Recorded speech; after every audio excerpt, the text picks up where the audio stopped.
Hello বন্ধুরা, আজকের এই পটল চিংড়ি পোস্ত করব, তাই পটলগুলো কেটে নিলাম।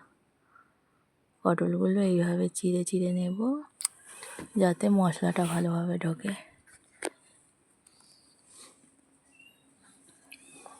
চিড়ে নিয়ে তারপরে আমি পটলগুলো একটু ভেজে নেব আর মশলাটা বেটে নেব। তো এখানে নিয়েছি সাদা সর্ষে, পোস্ত, কাঁচা লঙ্কা আর লবণ। এখন মশলাটা বেটে নেব। শিলনোড়ার মশলা বেটে নিচ্ছি আমি। শিলনোড়ার বাটা মশলাই ভালো লাগে। এখনকার যতই মিক্সি উঠুক, কিন্তু শিলনোড়ার মশলার আগে টেস্ট নেই। তো এবারে আমি পটলটা ভেজে নেব। কড়াইতে তেল দিয়ে আমি পটলটা একটু ভেজে নিই, কারণ আমি পটল চিংড়ি পোস্ত করব, কাঁচা পটল দেবো না, একটু হালকা করে ভেজে নেব। গ্যাসটা ধরিয়ে নিয়ে কড়াই বসিয়ে দিয়ে ওতে একটা স্ট্যান্ড বসিয়ে জল ঢেলে দেবো।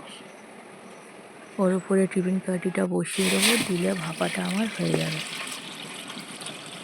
তো জলটা আমি ঢেলে দেবো, দিয়ে আমি ম্যারিনেট করে নেব। এবার দেখো, এখানে আমি লঙ্কা, হলুদ, কাঁচা লঙ্কা বাটা দিয়ে পোস্ত, সর্ষে, চিংড়ি মাছ, পটল সব মাখিয়ে নিচ্ছি।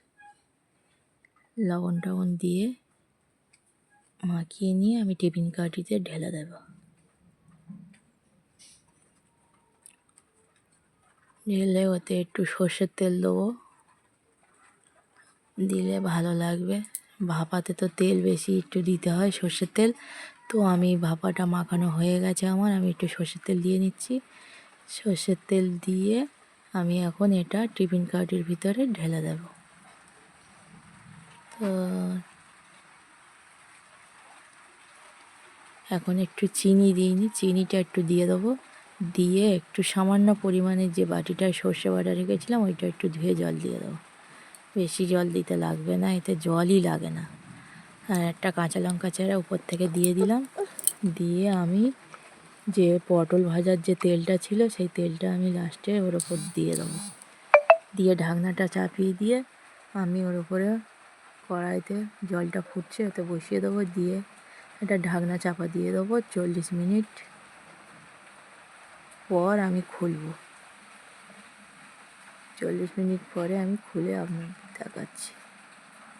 এই আমার রেডি পটল চিংড়ি পোস্ত ভাপা।